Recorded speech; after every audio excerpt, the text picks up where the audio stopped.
Today's show is pre-recorded. Y'all know what time it is. Y'all don't know, y'all better ask somebody. Hat on, suit on, looking like a dapper dog, giving them all on.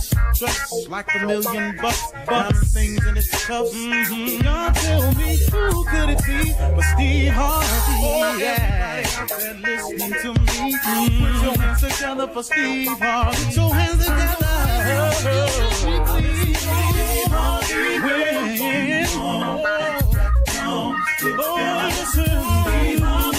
Why don't you join? Yeah.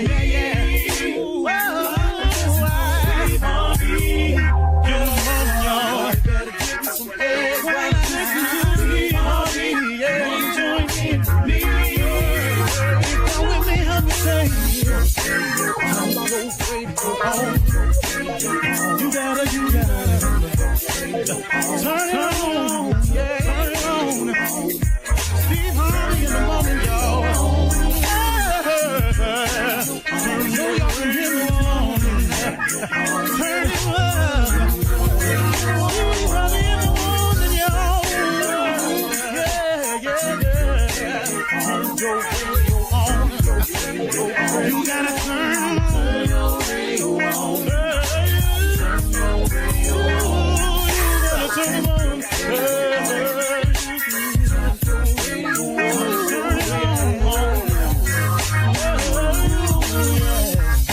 Turn them out. Steve Harvey got to turn them out. Steve Harvey turn them on to the morning, y'all.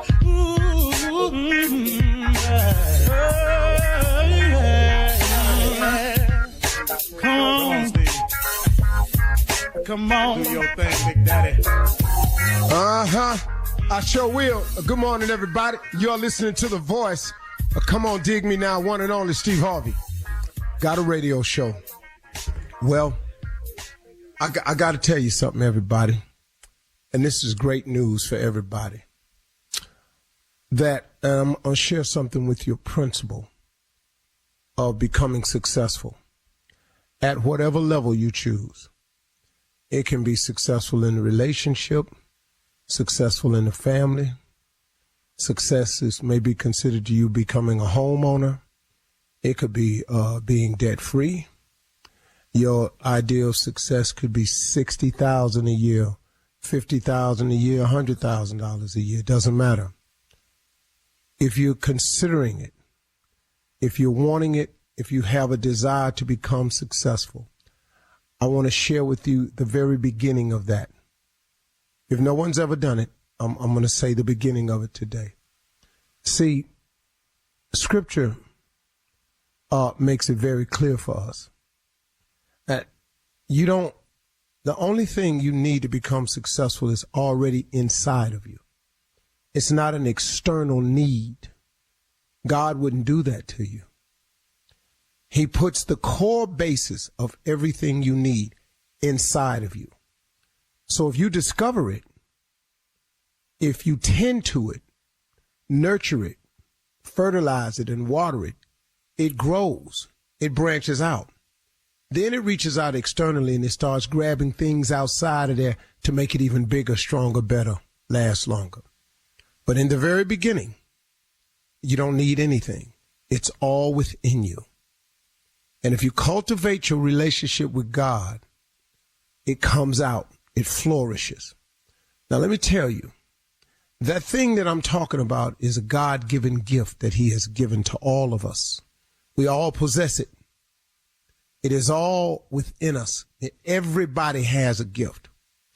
Had somebody told me what I know now, back then, I would have saved myself tons of mistakes. I just didn't know the principles. I had to learn them all. Well, one of the principles of becoming successful is your mindset. You got to get your mind right. Now, this mindset is simply a decision that you can make. I can't get it for you. I can tell you what to do, but you got to make the decision. You that's listening have to decide, you know what? I'm going to go on and get at it. I'm going to stop renting. I'm going to become a homeowner. You know what I'm going to do? I'm going to stop living check to check. I'm going to put a budget together. I'm going to stop stepping out on my family. I'm going to go home. I'm going to get it together. I'm going to stop using. When you make these decisions, that's correcting your mindset. Now, the closer connection you have with God, the more help you get sustaining the mindset. How many times have you started to do something and you stopped? How many resolutions have you made at the new year and stopped by February? Over with by mid-January, done in March. Because if you don't have a clear connection with your Creator to help you carry out, the other force out there, that evil force, is designed to get you not to reach your goals, get you not to come to resolution with whatever the resolutions are you made, so you can consider yourself not worthy or a failure or unable to do something. But the more things you are able to accomplish, the greater your confidence grows. So we got to get your mindset together. Your mindset is a decision that you have to make. When you make the decision, you can begin the process. Your mindset is also a will of yours, a will along with the decision, a willingness to do right, a willingness to change, a willingness to be better. It's going to then cause you to have to make a decision to make a change of direction. Don't go where everybody else going. You got to go your way now. You can't follow the crowd. You got to take a less traveled path. You cannot do this without changing your direction. You can't keep hanging with the people you've been hanging with if you want to be different, because they not. Then you have to develop an obligation to yourself. You've got to say, you know what, for me and my family, or if you don't have a family, for me, I owe it to myself.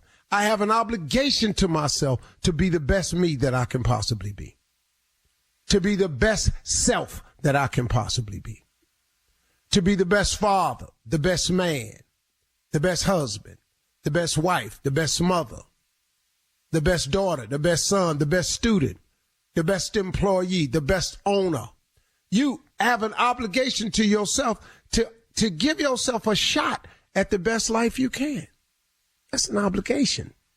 You owe that to yourself. Why would you not live the best life that you possibly could? You have an obligation to yourself.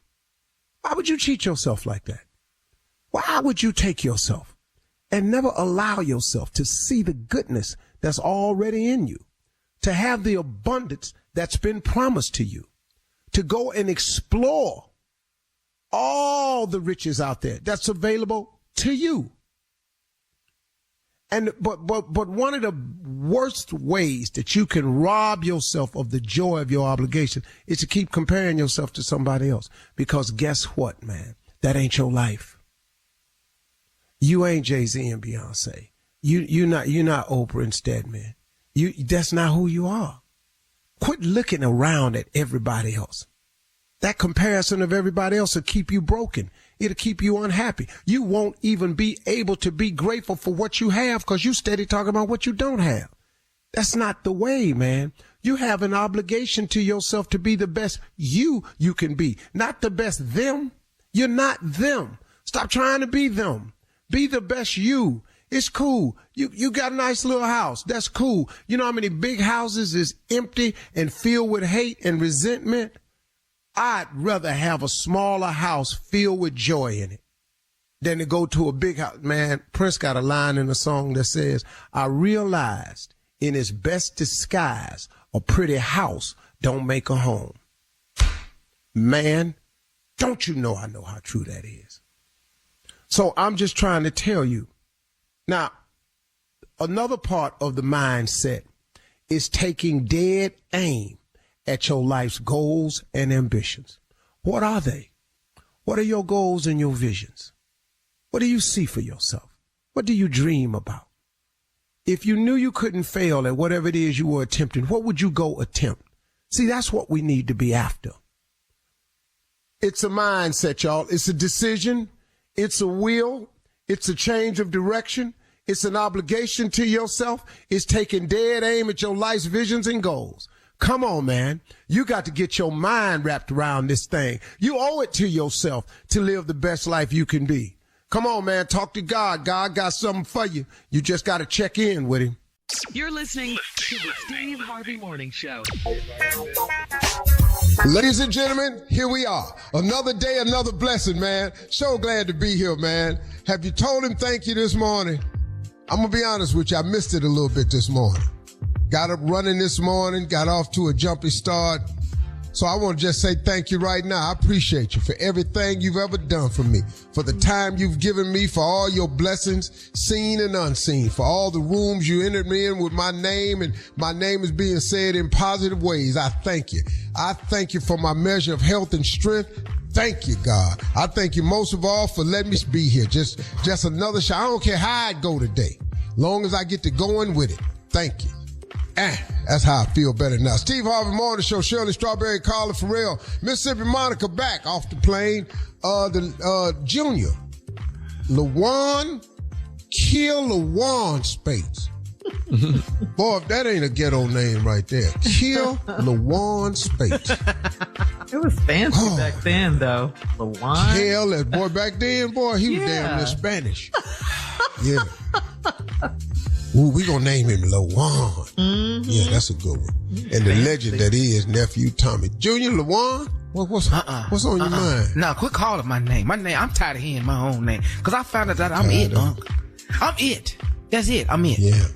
Find out that I'm Oh, you mean for the holidays? Oh man, I'm it. Yeah.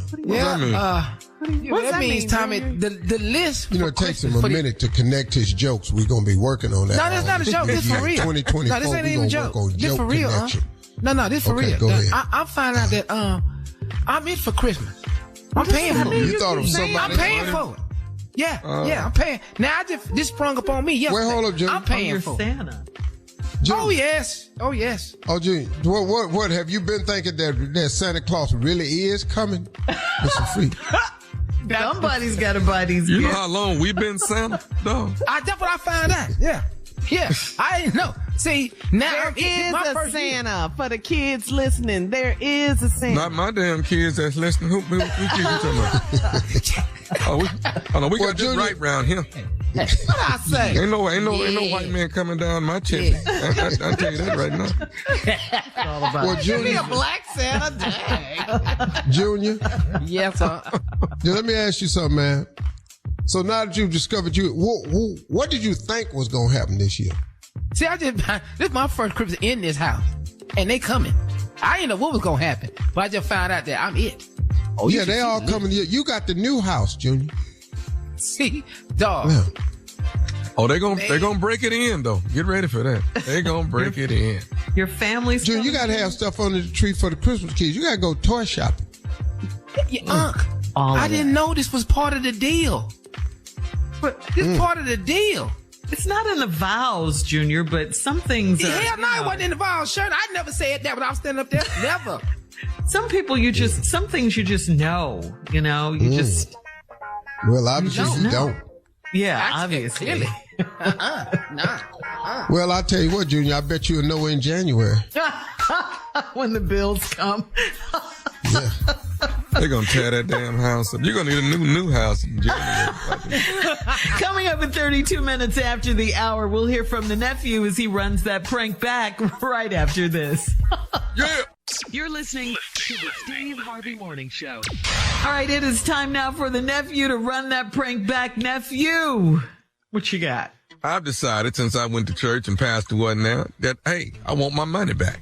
I want my money back. My tithing different for assistant pastors. It's different. I don't. Straight Versus the senior pastor. Versus the senior pastor. Ask me, pass me the plate after I see pastor is there. It's different. So this right here. Yeah, and I hope all these pastors out there listening, man, let us know when y'all ain't gonna send a text or something, man. Let us know when y'all ain't coming in. We might want to stay home, watch the game. We ain't know you gonna sit up in here he come from the book of Ruth. Man, stop this. Don't do this. That's how they don't tell you. Yeah, it is. Yeah, it is, Tom. I want my money back. Let's go, cat dog. Hello? I need to speak to Sister Felicia.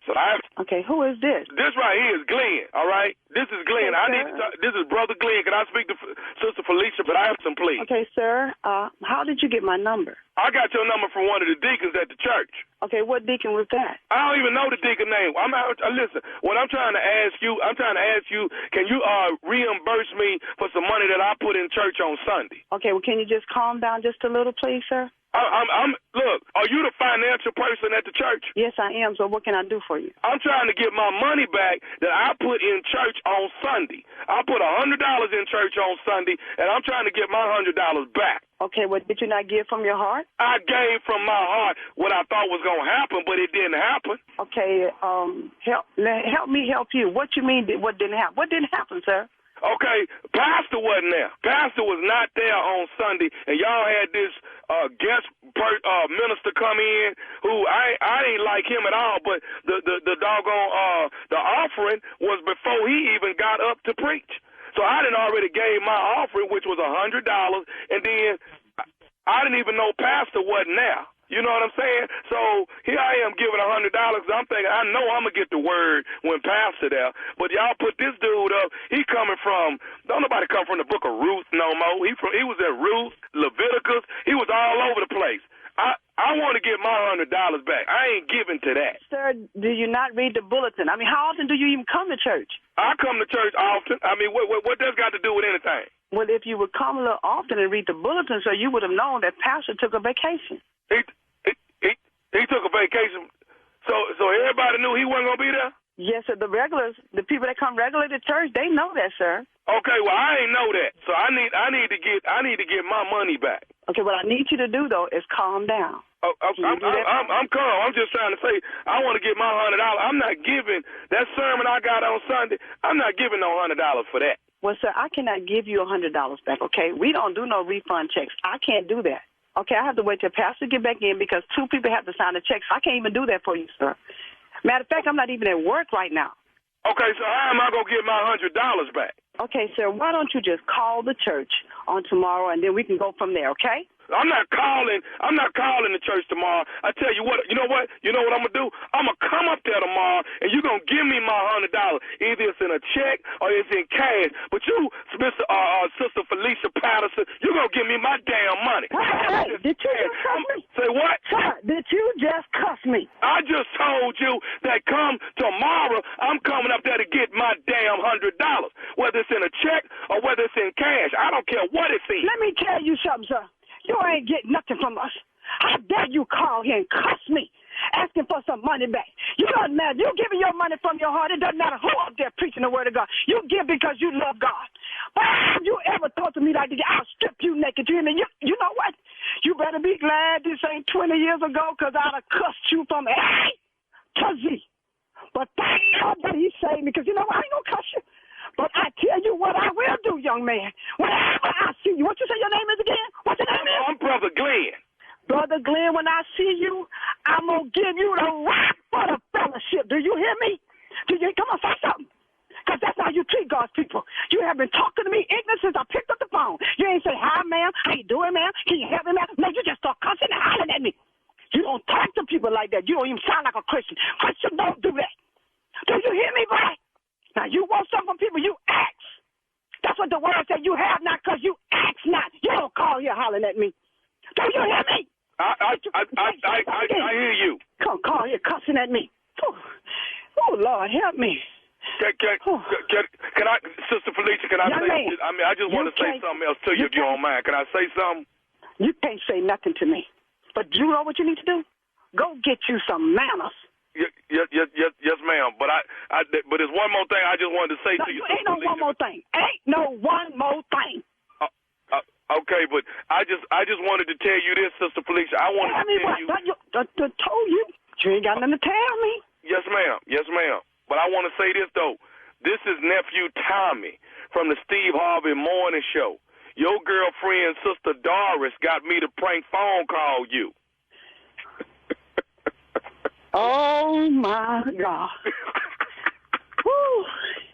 I am going to get Doris. Oh, yes, I am. Tommy, Hello? Is Steve in here with you? No, ma'am. No, ma'am. Steve is not in here with me. Oh, yeah. I'm going to need to have a private moment with Sister Doris. Yeah, it's got to be private. Can't nobody hear, but I got to share with her. Yeah, it's going to just be me, her, and the Lord. Sister Felicia, Ooh. she told me, she said, my girlfriend is blessed, highly favored, saved. She said, I want you to see if you can push her butt. Sister Felicia, you rolled it out. I'm going to tell you. But you, let me ask you something though. 20 years ago, it'd have been a little different. Oh, 20 years ago, I'd have picked you up and dropped you back down, looked at you and walked over you after I got through cussing you out. But that was 20 years ago. Oh, thank the Lord for deliverance. Ooh. Man. Oh, Lord, my legs still shaking. Oh, Lord. Oh, Lord, Hey, let me ask you something, Sister Felicia. I got to ask you, what is the baddest, and I mean the baddest, radio show in the land? Oh, I must say the Steve Harvey Morning Show. Oh, yeah, you got me. You got me. Oh, Lord, you got me.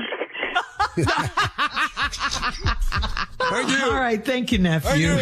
Coming up next, Ask the CLO.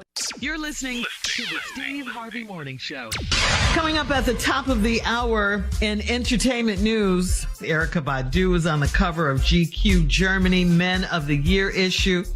Yes, congratulations to her. But right now, it is time to ask the CLO. Mackenzie in Chesterfield says, my sister and I have different fathers, and her dad raised me. She fell out with her dad last year, and it's a problem because I'm still close to him. She said if she's mad at him, I can't talk to him. Why should I have to be mad at him too? You don't. No.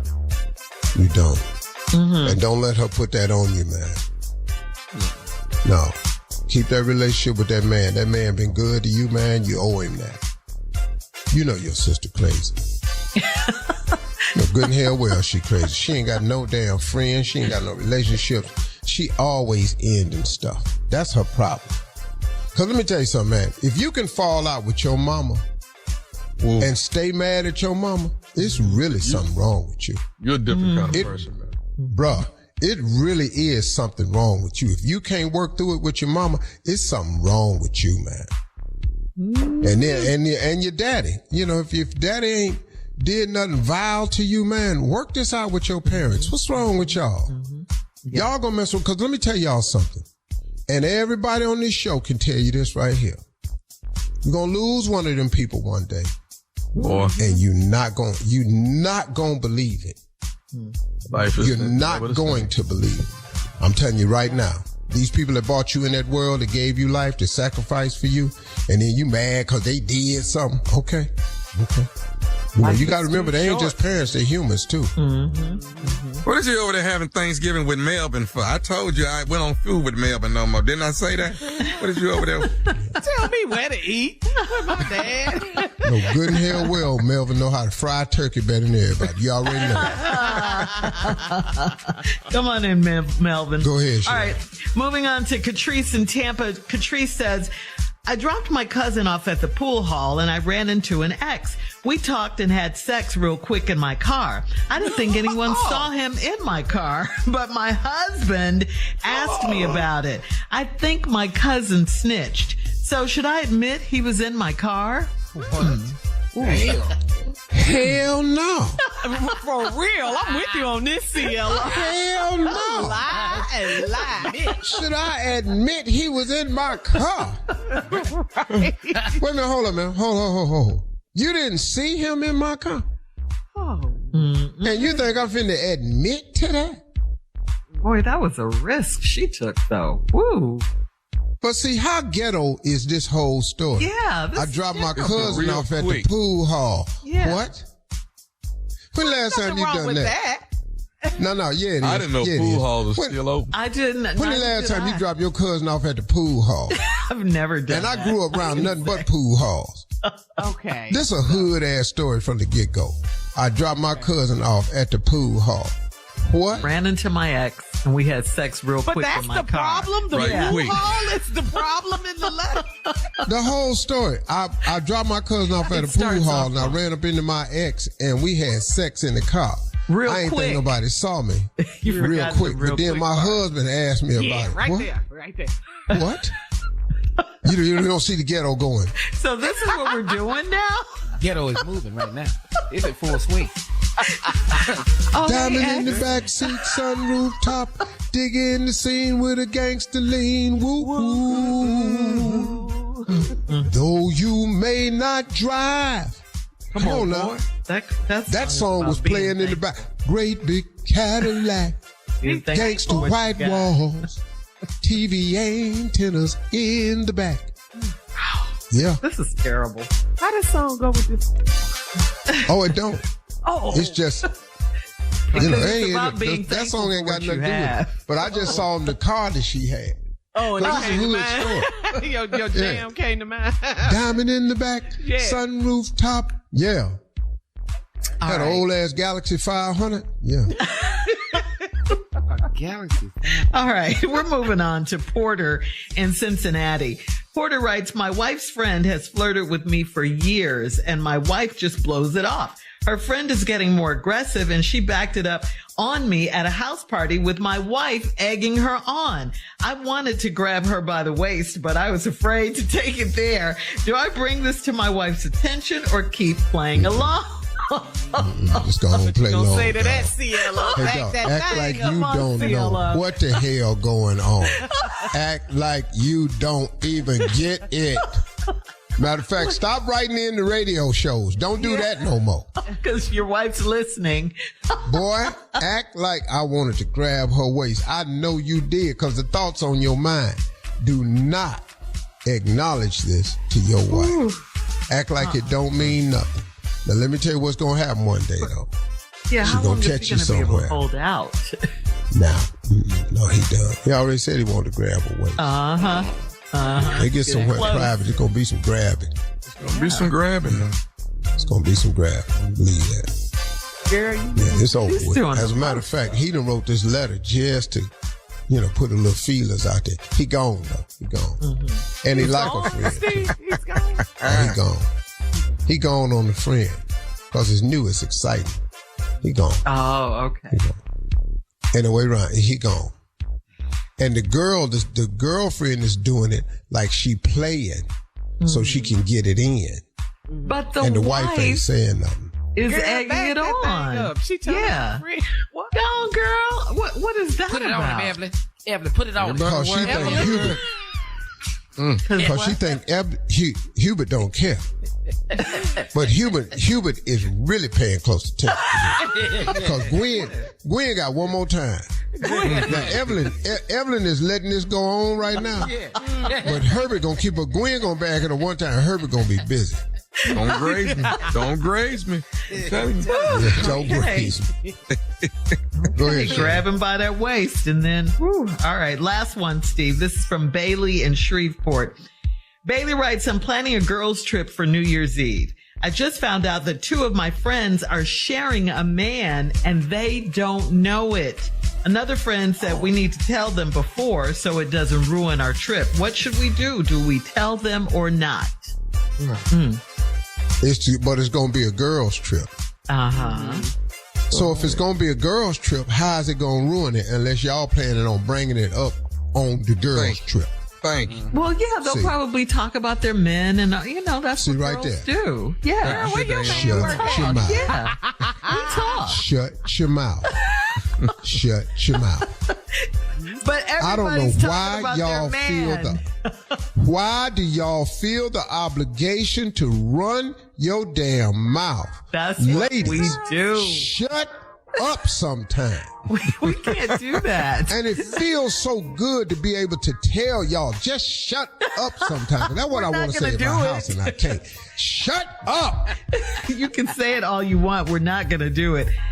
Coming up Well, next, you do like I say, Shirley. news. Shut up. You shut up. Ooh, that Coming feels up good. next, entertainment news. And you right shut up after too, this. Carla. Ooh. Happy New Year, girl. Where your man work? You're listening to the Steve Harvey Morning Show. Fontainebleau Las Vegas Luxury Resort and Casino is bringing global superstar Post Malone to headline its inaugural New Year's Eve weekend. That's going down December 30th and 31st at the Blue Live Theater. Register now for your chance to win a trip for two to see Post Malone live on New Year's Eve. It includes round trip coach airfare, 2-night hotel stay, and dinner for two. You can enter right now and get rules at SteveHarveyFM.com. That's SteveHarveyFM.com for all the info. It is sponsored by Fontainebleau Las Vegas. Ooh, that sounds exciting. Let's get ready to rumble. Yes. Let's go kick it. Yes. I love it. Have some fun. Absolutely. Mm-hmm. All right, moving on, guys, to entertainment news. Now, Diddy is stepping down from running Revolt TV, okay? He has decided... No. Yeah, he's decided. He made that decision to take a hiatus from he made TV. You think he the one made that decision? That's what you think? He founded Revolt, you know say? That back in 2013. Junior, what did you say? Who? No! Oh, Junior? Yeah, he stepped aside. No! According to sources, this is a temporary move. Now, this is a temporary move to make sure accusations about his conduct over the years don't distract from the company's mission or success or taint the brand. The plan is for CEO DeTavio Samuels and Chief Brand Officer Dion Graham to continue running the company day by day. There is no timeline for when or if Diddy will return to his role as chairman. There's already been some fallout at Revolt in the wake of the allegations against Diddy. Last week, Dawn Montgomery, who hosted a Revolt podcast, announced that she would not be returning for another season, citing Diddy as the reason. And take that. Yeah. Take that. No, you know 50 Cent had something to say about all of this. Come on, you know 50. He did. What did he say? What's 50 do? Come on, 50. This is a 50's IG page. He said, quote, "I'll buy it." Talking about he'll buy Revolt TV. He said, "I'll buy it for the low because you know Cadillac and ATT gonna pull out." Not the sponsors. No, but for real, man, that's really, this is really. Come on. You know, man, this is Let's go in the hell in a handbag, dog. Man, this one right here, man. Even R. Kelly looking at TV saying, "Ooh, this don't look good right here. This don't look good at all." And he know.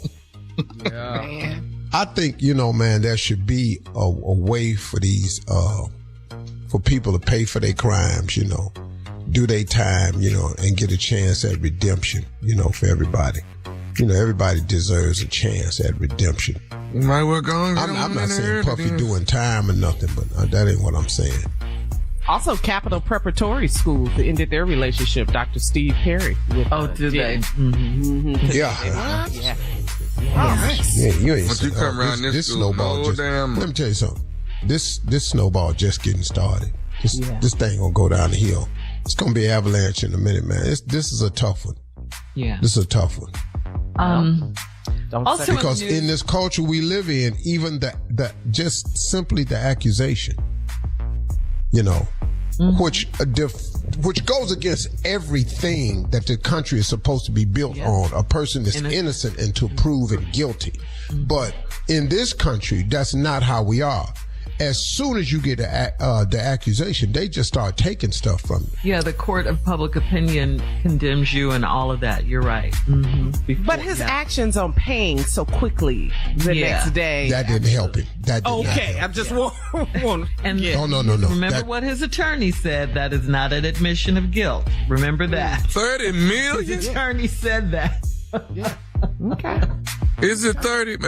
Is the number right? They didn't disclose the figure. They didn't disclose I don't know it, but where that's what she was asking, what Cassie was asking for. 30 million, we've been in here arguing so long. I'm telling you. For about 20 years, we're going to argue for this 30. We're going to be in court. Yeah. Especially if I ain't did nothing. No, we're going to court. But I understand what happens too. You know, people, now there are a lot of cases, y'all, that are settled just because it's not worth the grind and hustle. There are lots of cases that are settled where people are truly innocent And instead of going through the rigors of court and all like that, let me just get this little fool this little bit of money and go on about my business. Problem with this case is these are different types of accusations. Yeah. Sexual assault, sexual harassment, and rape, and all. These are serious. You know, man, that I failed and got injured on my job, that happens all the time. You get those settlement cases, that's insurance companies. Oh, I did. All that. Oh, everybody did that. But sexual assault and rape, and that's very, very serious. Yes. No, that's a whole different case. Oh, I got hit in a car one time when I was 21. And it was one of the greatest days of my life. When I got hit, I was laying there. We were pinned in the car, and I was thanking Jesus the whole time I was in there.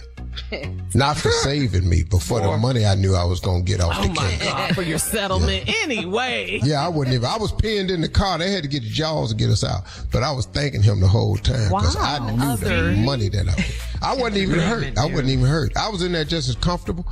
But all the injuries I had when they did get me out was based on the case. Yeah. Erica, I had whiplash, side lash, cracked rib, had everything. Back, ooh, God, I can't walk. I had all that. When they opened up the car, I was standing there, and then I realized that wasn't a good look. Then I laid next to the fender that was off the car. Coming up at 20 minutes after the hour. Standing up here looking healthy right now. Another flight scare. A passenger opens the exit door on a plane. We'll talk about it right after this. I will beat your ass. You open that door. I'll beat his ass with that door. You're listening to the Steve Harvey Morning Show. A Southwest Airlines passenger having a, quote, mental health emergency gave everyone a scare on Sunday when he opened the plane's exit door and climbed out on the wing. What? Yeah. The plane, I'd have healed his ass that day. The plane. That would have been your last day of nuttiness for me. The plane, of course, was not in the air yet. It was parked at the gate at the Louis Armstrong New Orleans International Airport waiting to depart. We can whoop that ass. Oh, yeah. I'm whooping his ass. We at the gate? Because now, you know how long you done delayed that flight? Oh, yeah. They had to he's get sitting off. out on the wing. What, did he need some fresh air? Yeah. 38 years old, unidentified man jumped from the plane's wing down to the tarmac and was captured by security. Officers say the man was incoherent and unaware of his surroundings. He was taken to the hospital for a mental evaluation. Luckily, no one was injured. The plane had to be taken out of service. Passengers were boarded onto a new plane, which later took off for Atlanta. So, yeah, you know that took time. They ain't even telling you how long that delay was. That's why I'd have whooped it. Because now I'm on Southwest. I got to go out here and get another one of these tags. Then I got to wait on the call my row. No, it's boarding group ABC. And second line dance at the same time. We're going to be second line. Oh, it ain't no rows no more. No, it's boarding group ABC on Southwest. ABC 1 through 6. You So, sit where you wait a want to minute. sit. But this. That's why when I got on the plane, wasn't none of that but middle seats. The whole. You was in that C boarding group. You in the C. Oh, I got on there, man. It wasn't none but middle seats. I said, God, dog. and that's back when you remember Southwest had them seats that faced each other. Yeah. Lounge seats. Yeah. They quit doing that. Yeah, I rode with a Hispanic family the whole flight. Yeah, I helped this lady raise her family. Yeah, they had a little boy that was out of control. I raised his ass. By the time we landed, he was fully mannerable. He was either fully mannerable or scared of black people, one of the two. But I was tightening his ass up. You know, this incident occurred just a few days after a 26-year-old woman on board a Korean air flight from New York to South Korea tried to open the emergency door mid-flight. She was subdued by the crew and placed under arrest when the plane landed. Authorities now say she was on meth. Okay. So if you guys were the captain, first officer, just part of the flight crew, and a passenger thought about or tried to open the emergency exit door, what would you say to the fellow passengers? What would you guys do? Say. Yeah. Everybody start whooping his ass till I get back there. Over the speaker. Announcement. We have a timely announcement right now. I'm your Captain Harvey right now. I'll let you know we're going to be on a slight delay. We're going to take about 20 minutes to put this fella's ass. We'll get right back to you on that and let you know what time we'll be taking off. Y'all have safe flight. Coming up at 34 minutes after the hour, go small with your goals, New Year's resolutions. We'll talk about it right after this. You're listening to the Steve Harvey Morning Show. Go small with your goals, okay? The holidays have only just started, but people are already thinking about their New Year's goals. And this year, it's all about going small, okay? 75% of people make at least one resolution a year, but a new survey found that respondents would rather kick off their goals gradually than jump in head first. Almost half of those surveyed also said they'd rather concentrate on long-term goals, with 27% saying they wanted to focus on short-term ones. So, Steve, you're a motivational speaker. You motivate people all the time. What do you think? Should people continue to make big resolutions at the first of the year, or should they go small with their goals? I disagree with that 1,000%. I don't understand. There's no winning in small. Mm-hmm. Okay. There's no winning in small. Mm-hmm. I mean, look, what they're trying to say is, but everything they're saying is preparing you for failure. It's assuming that ain't no need of you thinking big because you ain't going to get big. Now, that right there is a negative connotation to me. Mm-hmm. You know, remember this. Aim for the moon. In case you miss, you'll still be amongst the stars.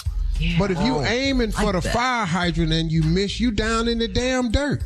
Mm-hmm. See, that's the problem with people passing out advice to people. I'm just against small thinking. Mm-hmm. Because it costs you no more to think big than it does to think small. Mm-hmm. If you say Volkswagen and Rolls Royce, it don't take no more energy. Right. It's Volkswagen, it's Rolls Royce. Man, y'all, don't let people convince you to take the small approach. Because then all you can ever get is small results. Now, I'm just not a proponent of that. Now, what they're trying to say is, don't disappoint yourself. When you go too high and you don't get it. Yeah. Why are you talking like that? Manage your expectations. Because it's just so high back to me. I just don't like you. Manage your expectations. Mm-hmm. Mm-hmm. Well, see, now look, either you're going to be a person of faith or you ain't. Huh? Mm-hmm. Well, give people advice though on how to think big and how to not be not to hold themselves back with that type of thinking if you've never set that kind of goal for yourself. You know what I mean? Here's the deal. Yeah. Mm-hmm. Here's something I learned, and I taught this to myself. It is impossible to think an impossible thought. That's not possible. Mm. You think it is impossible to think an impossible thought. Mm-hmm. Well, okay. Then how did you think it, though? Right. If it's impossible, how did you think it? And that's what you've got to incorporate into your thinking, man. It is impossible to think about. You tell somebody, man, I had this crazy idea. Man, I don't see how. I know you don't see how, but I'm telling you, I saw it. Mm-hmm. And that's how imagination is given to you. And what we don't realize as people is that our imagination is given to us by God. God places what he has for you in your imagination. Albert Einstein once said, imagination is everything. It's the preview to life's coming attractions. That's just a fact. So what God does is he places the life he has for you in your imagination. The problem we have is we tell our imagination to the wrong people. Because if you want to kill a big dream, tell it to a small-minded person. All of us have done that. God has shown us something incredible in our imagination. We took it to our friends and loved ones and they shot it down. I don't see how you gonna do that. Well, I know you don't see it because God didn't show it to you. He showed it to me.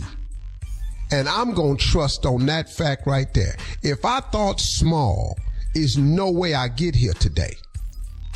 Mm-hmm. All you got to do is start thinking big. There's a book I recommend to everybody by David Schultz, The Magic of Thinking Big. Go buy that book. It's all written off. All self-help books are written off concepts of the Bible anyway. A man is as he think. If you think you're small, you're fitting be small. I love it. All right. Thank you. You are a motivational speaker. Coming up next, it is the nephew with today's prank phone call. Any motivation for his nephew in the prank? Think stupid. Always think stupid. He just told us to think, man. Right after this. You're listening to the Steve Harvey Morning Show. Coming up at about 4 minutes after the hour, it's my strawberry letter for today, and the subject is, I fixed him up for his queen. I don't like the sound of that one. We'll find out what it's all about in just a few. All right. Yeah. Hey. Well, somebody got a great man. That's what I said. Thank you. Like to me. You're welcome. All right. We'll find out what that's all about in just a few, because right now it is the nephew's turn for the prank phone call of the day. What you got for us, Neff? Before we get into the prank, let me say this. Everybody been asking me about my cancer merchandise, don'tcancelmeout.com. So listen, so everybody wants to know what it is. Don'tcancelmeout.com. You go to don'tcancelmeout.com. I have paraphernalia for whatever cancer your friend, loved one has. All you have to do is go to don'tcancelmeout.com. You can click on any one of them. Every cancer has its own color ribbon. All right. Mine is thyroid. So it has turquoise, purple, and pink. As you know, breast cancer is pink by itself. So every one of them has its own ribbon. So we got hats. I got hoodies. I got shirts. I got water bottles. Don'tcancelmeout.com. It is just some encouragement that you What can is black on? What is the color black on? He just come out. I have an answer, but I've decided it's probably not best to say that. So let's just move on. No.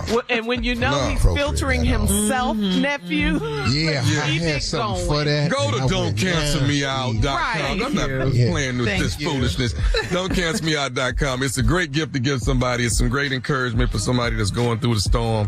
All right. Yeah. Do that for me. Now, get to the prank. Today's title is Thick and Shut In. Thick and Shut In. Y'all already know that's part of the church. Thick and Shut In. You already know some people that used to be on that list. I used to know Mr. Eula May Steptoe. He's always on the Thick and Shut In list. Let's go, Kevin. Hello? I'm trying to reach Deacon. You got him. Who is this? Hey, how you doing today? I ain't doing too good. You done been over here praying for my wife again, right? Yeah, right. Yes, sir. You done came over here 3 times in 1 week. My wife had already went through the operation and all that. She gonna be fine. I don't need you over here praying 3 times a week, because honestly, I think it's something else on your mind when you come over here praying for my wife. I ain't stupid. Brother, you kind of hold it, brother. This is. Well, your wife was on the sick and shut-in list. The Reverend asked me to come by. Reverend requested that I come by. Okay, he ain't requested for you to bring your black to my house for no 3 times in 1 week, man. So you can cut that out with me. You can cut that out. Hold it, brother. I came with Sister Georgia the first time. The second time, I came by myself because she wasn't able to come by. And I only stayed 15 minutes each time. So what's the problem? Because I already know what you doing. I know you trying to holler at my wife. I ain't stupid. Help at your wife? I have a wife. Why would I help at your wife? She's part of the church ministry. I already know what you're doing, man. You up in here trying to holler at my wife. Why ain't nobody at the house? I already know what you're doing. Let me tell you something. Keep your black away from my house. If you want to pray for my wife, you can pray for my wife on the phone. I'm gonna tell you right now. Wait a minute. Wait a minute. Hold it. You can't talk to me like that. You gonna make me lay hands on. That's what you gonna make me do. Oh no, brother. Ain't gonna be none of that. Ain't gonna be none of that. You talking to the wrong brother now. Okay. Now, first of all, you're not gonna disrespect me and curse me out. Okay. That's not even the way brothers should be talking to brothers. Second of all, if there's any laying on the hands, it's gonna be my hands laying on you. Okay. You ain't finna lay. I know what you're trying to lay on my wife. See, if I find out you cheating and messing around, find out you messing around with my wife, it's gonna be some. I know what you're trying to do. Crazy. I'm just letting you. I'm gonna say it one more time. Keep your black off around my house. No, first of all, I told you once again, you can't be talking to me like that. Now, I'm trying to be cool about the situation because I know you may be just upset. Okay, I can appreciate that. Okay, I have a wife. And I'd be upset if somebody was coming by visiting my wife. Won't you spend more time at your house with your wife? I do spend my time with my wife. I do. You know, I don't spend that much time. I only came by 2 or 3 times. Maybe I need to come by your house and holler at your wife. Well, you welcome to. But maybe I need to come lay something over there on her. Oh, now you're trying to do with mine. Hold it 1 minute. Hold it 1 minute. I told you before, you're being disrespectful. Now, that was a very idiotic statement for you to make. Okay? That's what's going to happen if I catch your black at my house again. I'm going to play this, man, and then I'm getting off the phone with you. You, your pastor, any more of them deacons, if anybody come by my house again and I ain't there, I'm kicking your black. That's a promise. You know what? That's it. Look here, brother. If there's going to be any whooping going on, I'm going to be kicking your ass. I'm going to lay my hands on you, and I'm going to give you a good, sanctified whooping, and then I'm going to pray for you. I'm going to pray to heal you by this foot. I'm going to put up, okay? Because I've had it with you, you know, and I only went by to visit your wife because I was asked to go visit your wife. Now, there was a problem. You should have called the pastor, okay? But you're not going to disrespect me, my wife, the church on the phone. Now, if you want to do something about it, you can meet me any place. Well, as a matter of fact, I can go anywhere I want in this town. If I be at your house talking to your wife, if the pastor asks me to go, I'm gonna be there. Okay? You're just a stupid brother. Okay? You need to come to church. You need to come to church more often. That's the problem. You don't come to church more often. If you come to church more often, you wouldn't be talking to me like that. You wouldn't be worried about me and your wife because there must be something wrong at your house. You'd be worried about me fooling with your wife, okay? So you need to check her. Okay, you need to check her. How about that? Why don't you do that? Why don't you just check her, okay? Tommy said you the one that's cheating with my wife. That's all I know. Who? Tommy said you the one that's cheating around with my wife. Tommy, who is Tommy? Tommy who? This is nephew Tommy, man. This is nephew Tommy from the Steve Harvey Morning Show, man. Your church member got me to prank phone call. Y'all wrong for that. You know, y'all wrong. Y'all wrong. You know, y'all on the highway to hell. All of y'all, nonstop. No, y'all just gone, Ain't no stop signs. I'm finna go. I'm finna pray for all of y'all, all of you brothers, nephew Tommy, Steve Harvey, brother wrong for that. Okay. I'm gonna check him. I'm finna check him. I'm finna go. I don't want to talk to y'all no more. I'm praying for all of y'all. One more thing. Hey, brother. Before you go, man, you got to tell me, what's the baddest radio show in the land, man? Steve Harvey Morning Show. And there you have it. Put some stupid on there. Put some speck on my stupid. That's all I ask. Just put a little speck on my stupid. Do you know that's one of my favorite all-time interviews, Birdman on the Breakfast Club? Oh, no. That was one of my all-time favorite interviews. All three of y'all. All three, yeah. I said, my man, I love Birdman. That's my dude, man. I don't want that could have went either way right there. That looked real scary. Very scary. I ain't saying nothing about Birdman. I got spec on his name. All right, December 15th through the 17th, Nate Jackson's Super Funny Comedy Club, Tacoma, Washington. And then on the other side, in 2024, MLK weekend, the nephew is coming to the Comedy Zone in Jacksonville, Florida. That's January 12th through the 14th. Hey, got about 20 dates already lined. That's how you do next year. That's how you come into 24. Hey, you come Tommy. in swinging.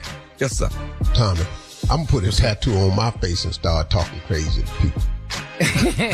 You already That's what I'm going to do in 2024. I'm going to put a tattoo on my face. I'm going to put 2 tears on my cheek like I done killed 2 people. God. Thank you, nephew. Coming up next. Now I'm going to put about 8 tears on my face, just crying all down my face, just 8 tears. Subject. I fixed him up for his queen. We'll get into that. I'll put 8 tears on each side of my face, 16 people. Get your letter.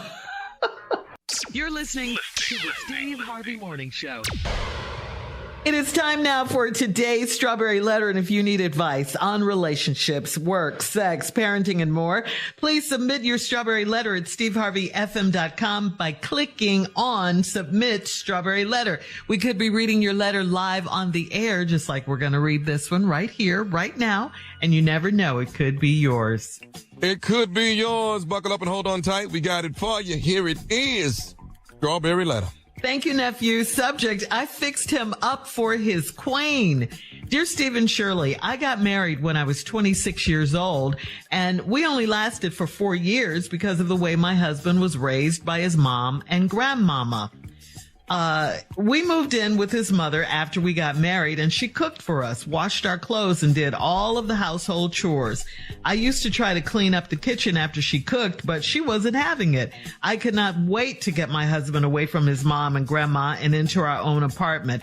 I taught him to wash clothes, cook, put the trash out, and have some kind of order in our home. His mom was still all in our marriage, saying that I should cater to her son, so I got fed up and moved out for a while. We tried to save the marriage, but he wasn't the man I needed. We are divorced now, but we are still friends. He calls to ask for my recipes because he cooks now. I have watched him evolve into a grown man and someone that I can respect and love. I invited him to dinner just to catch up, but he insisted that I come to his house for dinner instead. His place was spotless, and the pasta he made was just as good as mine. I had 2 glasses of wine, and I was hoping he wanted to have sex. I was so wrong. He started telling me about his queen that he plans to propose to. He thanked me for making him a better man for her, and he said that his second marriage will last because of it. How can he do all the right stuff for her? I want this new and improved version of my man. I want to be his queen. Should I tell him that? Well, I mean, yeah, go ahead. Shoot your shot.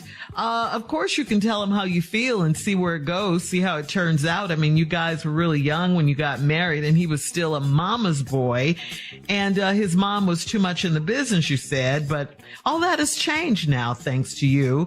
So put it out there. You have nothing to lose. You have nothing to lose with all of this, but you can't be afraid of how you feel. I mean, that's how you feel, so tell him. Just make sure that you want him back for the right reasons and not because he's moved on with a new queen and you're jealous. He could be waiting to hear how you feel, and it could change his mind, and it could be too late. You have to be prepared if you don't get the answer you want, but an honest conversation between the two of you would definitely clear a lot of things up. A lot of things, but I got to tell you, it doesn't look too hopeful. He looks pretty happy with his new queen. He sounds pretty happy with his new queen. Steve? Well, Shirley, I ain't mad at your answer. I could see a lot of value in what you said. I agree with a lot of the stuff you said. I don't really know what angle I'm going to take on this letter yet. I haven't really decided. You know, I always try to find another rabbit hole to jump down in, you know, that's a what new you angle. do, yeah. Something like that. But I think I may find it as I read it a little bit more. This 26-year-old girl was married when she was 26, only lasted 4 years because her husband was raised by his mom and his grandmama. Oh, Lord. Oh, Lord. Oh, not the mama and the grandmama, Lord. And then when y'all got married, y'all moved in with his mama. What she do? She cooked for you, washed all the clothes, did all the household chores. You didn't have to do nothing. He ain't had to do nothing. I used to try to clean up the kitchen after she cooked. She wasn't having it. See, man, I ain't got no problem with that. You want to do all the housework, man, woo, knock yourself out. Hey, you might want me to help with the dishes? No, thank you. I've been there watching TV. Okay. Anyway, I could not wait to get my husband away from his mama and grandmama and into our own apartment. Oh, this is where the magic gonna start to happening, ain't it? I taught him to wash clothes, cook, put the trash out, have some kind of order in the house. Oh, that's a beautiful thing. His mom was still all up in your marriage, though, telling you need to cater to this boy. So I got fed up and moved out for a while. See, now this is the key part to this letter. See, she don't want to focus on that. I got fed up So I got fed up and moved out for a while. Now, what she's not telling you is why she moved out. It was because of the relationship between the mother, the grandmother, and the boy. He was a mama's boy. And she got fed up with the woman interfering with the marriage, but the boy was allowing it. So now you got fed up and moved out. Key part to this letter, y'all. We tried to save the marriage, but he wasn't the man I needed. Okay. That's another key part. He wasn't the man you needed. Cool. We are divorced, but we still friends. I don't know how that works at all. I really don't. Once you divorce me, we are enemies for life. Yes. Can't call me for no damn help. I don't care how you doing now. I ain't checking on you. The last thing we finna do is be buddies. Bye. Miss you at all. I don't miss you at all. Part of my life is gone. Let it be gone. Anyway, just a personal thoughts that I was having when I read that. We are still friends. Wasn't friends when we was married. I don't know how the hell we're going to be buddies now. I don't know how. Anyway, let's go on, Steve. He calls to ask for my recipes because he cook now. I watch him develop into a grown man and someone that I can respect and love. Really. And then it happened. She invited him to dinner to catch up, but he insisted that he come to the house. And when she went to the house, his place was spotless. And when we come back, I'm going to tell you what happened. Oh. All right. Hang on, Steve. We'll have part 2 of your response coming up at 23 minutes after the hour. Today's Strawberry Letter subject, I fixed him up for his queen. We'll get back into it right after this. You're listening to the Steve Harvey Morning Show. All right. Come on, Steve. Let's recap today's Strawberry Letter. The subject, I fixed him up for his queen. Yeah, this woman, had a little mama's boy she was married to for 4 years. It ain't last because the mama and the grandmama kept interfering and he was allowing it. And, they lived in their apartment for a while and the mother did everything, cook, clean, all that. Even if she tried to help, the mother said, oh no. So she couldn't wait to get their own apartment. They finally got their own apartment. They moved in together and they was having what she thought was a wonderful time. So she started training him, taught him how to cook, clean, wash, take the trash out. I don't know why taking the trash out is a damn skill and not just bag of trash, put it in knot and walk your ass out there to the garbage can. I don't know why you think that was such a great ass accomplishment. It really wasn't nothing. He took the damn trash out. I know little boys that take the damn trash out. You sitting there got a grown ass man dragging the trash out thinking you got a real man now. He just took the damn trash out. It's a bag. Most of them come with their little red thing. All you got to do is pull it in, it's cinched tight. You ain't got to put the knot in. Remember you used to put your fingers in the hefty bag to make yourself a knot? Now they got drawstring on it, can knot it up yourself. Now you just impressed. You too easily impressed. His punk ass took the trash out. That's all he did. That don't make him a man now. Damn, now he can wash dishes. What kind of man is that? So what? Ooh, girl, he can wash clothes, cook, put the trash out, all that. Well, okay. So now you taught him how to do that, and but the mama was still in the marriage. So like I said, this is a key part of it. So you got fed up and moved out for a while. Couldn't take it no more. The mama boy wore you out. You couldn't help with the cleaning and all this is, so you got fed up and you moved out. Key part to this letter. Next thing you know, y'all say y'all tried to save the marriage, but he wasn't the man I needed. 2 key parts. You got fed up and moved out, and he wasn't the man you needed. Now all of a sudden, we're divorced, but we still friends. I said that earlier. I don't know how that works. I don't know where y'all come from, but being friends with the person you divorced. We got divorced because we wasn't friends. We not finna form no friendship now. You ain't gonna drag me over the coals, get a lawyer in there and just win all these houses and property and everything, and then we finna be friends. I got to damn near start over with my life and everything. No, hell no, it is about me. I got damn near dig myself out the damn gutter every time I get a damn divorce and start over. You getting alimony, free ass checks and all this here. No, I'm not your damn friend. Anyway, let me just move on. He calls and asks for my recipes because he cooks now. I watch him evolve into a grown man and someone that I can respect and love. Oh, you respect and love a man now because he know how to cook, take out the trash, and clean? Girl, I invited him to dinner so we could catch up, but he insisted I come to his house for dinner instead. His place was spotless. And the pasta he made was just as good as mine. I had 2 glasses of wine and was hoping he wanted to have sex. Woohoo. I was so wrong. He started telling me about his queen that he plans to propose to. Okay. And what ain't he the man he wasn't the man you needed, right? He thanked me for making him a better man for her, and he said that his second marriage will last because of it. How can he do all the right stuff for her? Well, didn't you put him into the housekeeping training course? Housekeeping training course. Is that what it's called? Baby, he know how to cook, clean, and he take out the trash. You know how hard it is to get a man to take damn trash out? Woo! I don't know no means that take the trash out. Girl, you got something there. Yes. Tommy, you ever took trash out? Last night. What is we talking about? Junior, you ever took the trash out? Yes, every day. Carla, you ever had Tosh take the trash out? Yes.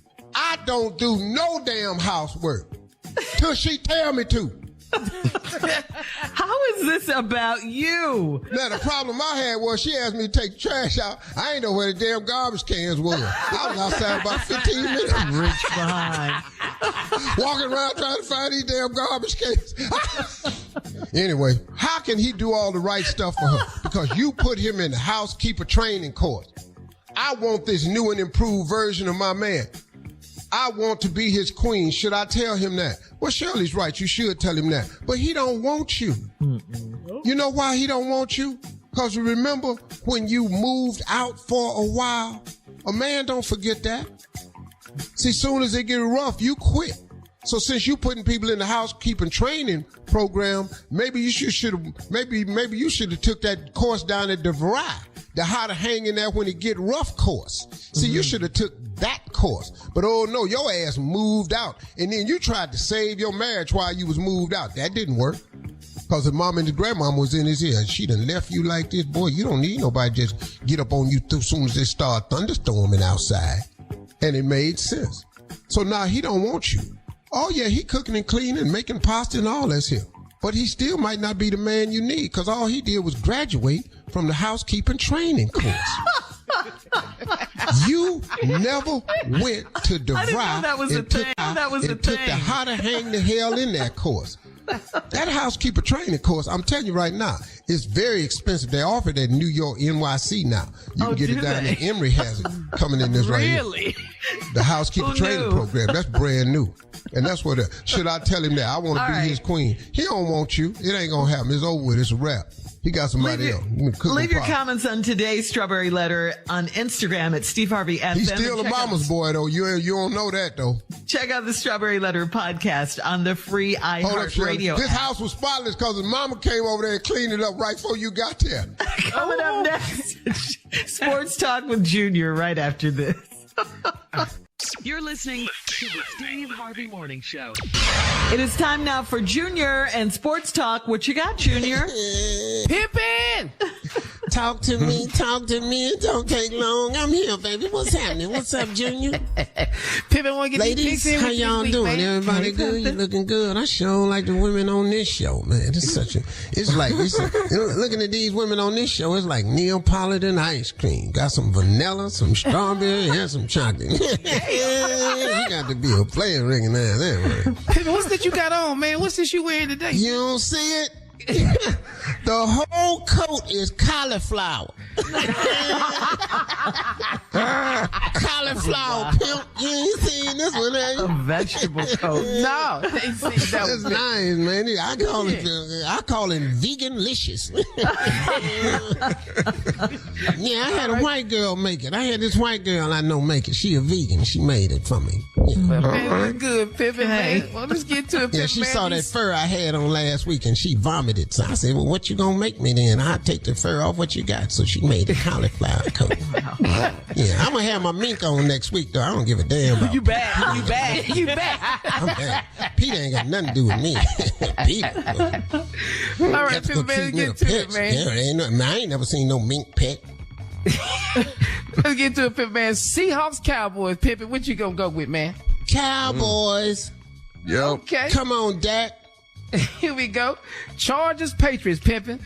Oh, no, Chargers. I can't pull for the Patriots under no circumstances. Ever. Oh, this gonna be Cardinals, Steelers, Pimpin'. What you gonna do? We know how you feel about the Steelers. Man, I hate the Steelers and everything in me. Upset Cardinals. Come on. Okay. What? Wow. Okay. Colts, Titans, Pimpin'. Colts. Okay. Yep.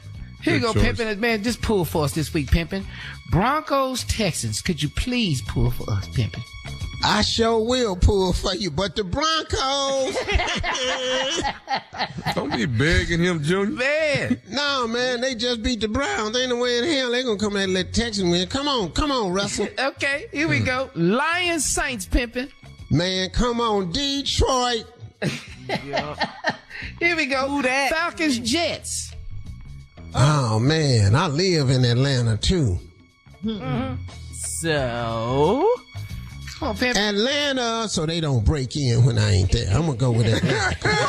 Shut up, G.I. The criminal element is strong down there, man. Atlanta, come on. Here you go, man. 49ers, Eagles, Pimpin'. Eagles, baby. Jalen Hurt all the way. Q side. I'll give you the rest of So tomorrow, cute. Pimpin', but boy, you still. All right, we talking about Junior. Holler at y'all. All right, thank you, Junior. Thank you, Pimpin'. Coming up at the top I of got the to go hour. in here and wash my coat off. Is it possible to just be friends with a man after you've crossed the line and had sex? We'll talk about it right after this. You're listening to the Steve Harvey Morning Show. All right, so Steve, this is from Deja in Columbus. Deja says, I've had a friends with benefits relationship with a married man for 3 years.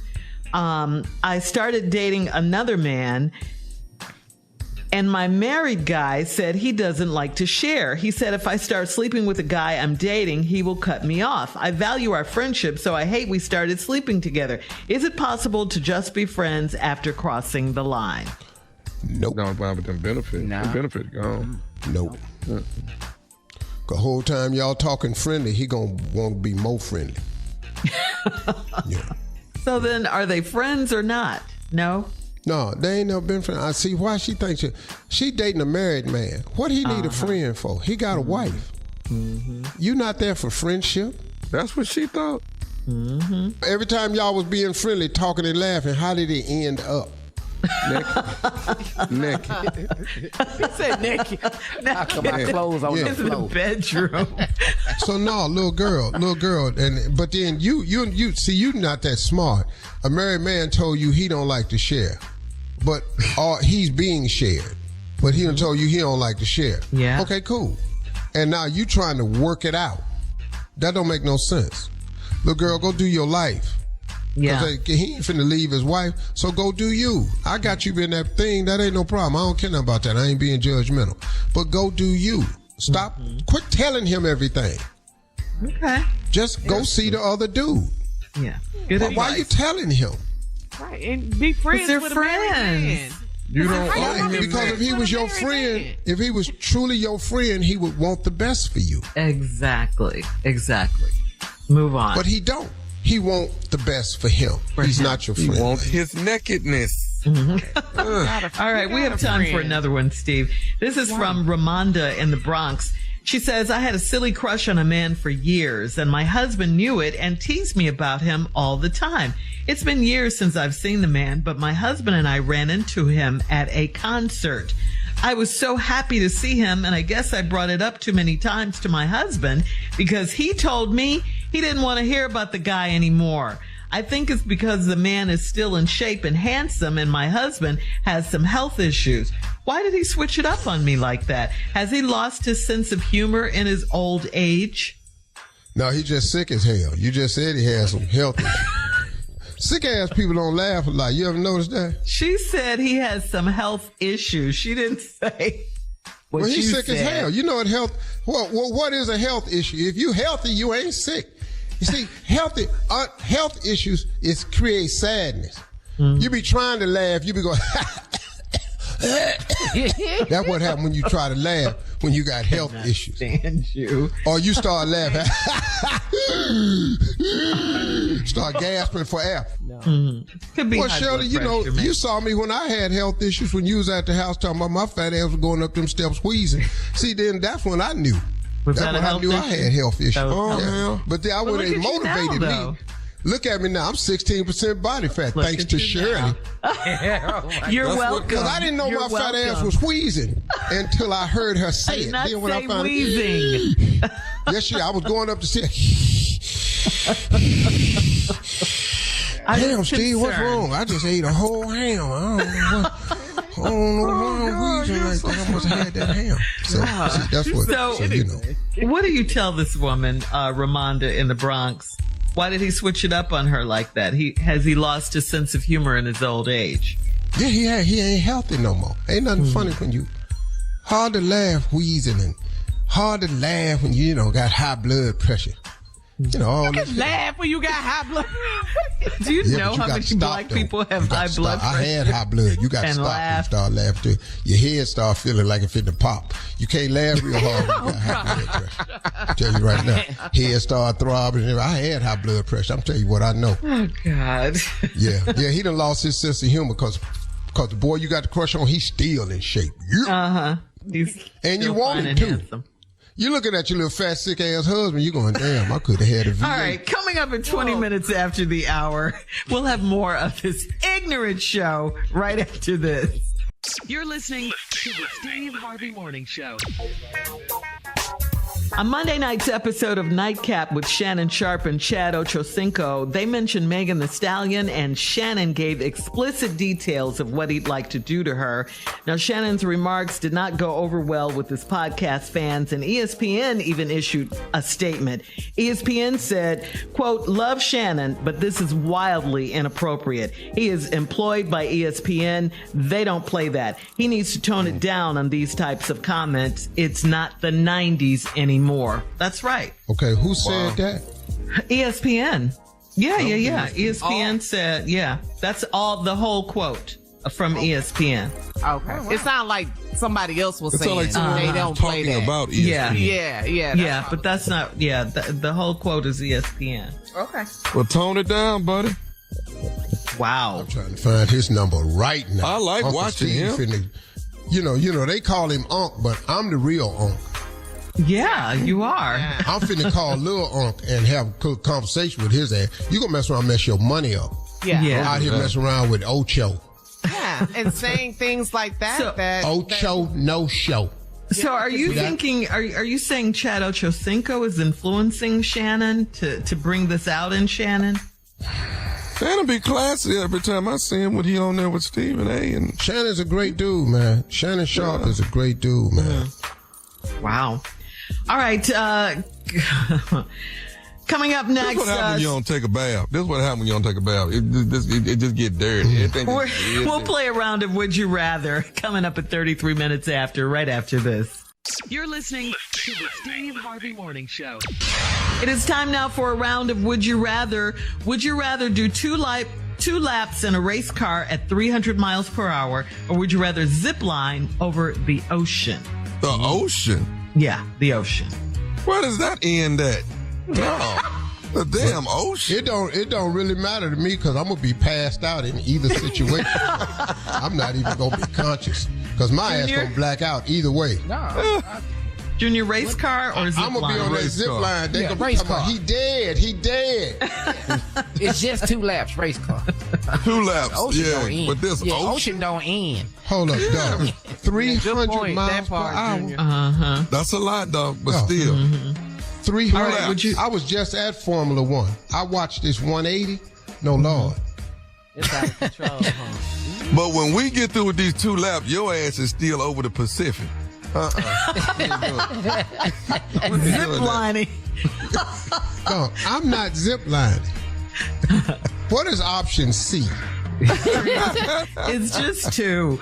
All right. Would you rather your wife talk less? Would you rather if your wife talked less or if she spent less? Which one? I'm not doing this. I'm not doing it. Ooh, you try to set me up, and we on our way into Christmas. Why do you take it y'all not messing up my Christmas. We going right on into Christmas. Nice. No. Spend less or talk. Yes, Steve. Yes. Be brave. I wouldn't mind talk less. I'll pay for that. I pay for silence. Thank you. What about you? I'm gonna get another bag. Go ahead. I just got married. I can't say nothing on this. I can't do that. Talk less or spend less. She doing both anyway. Yeah, depending on what day of the week it is. Yeah. Hey, y'all, they not gonna stop. They not gonna stop spending. All right. So might as well get some quiet at your house.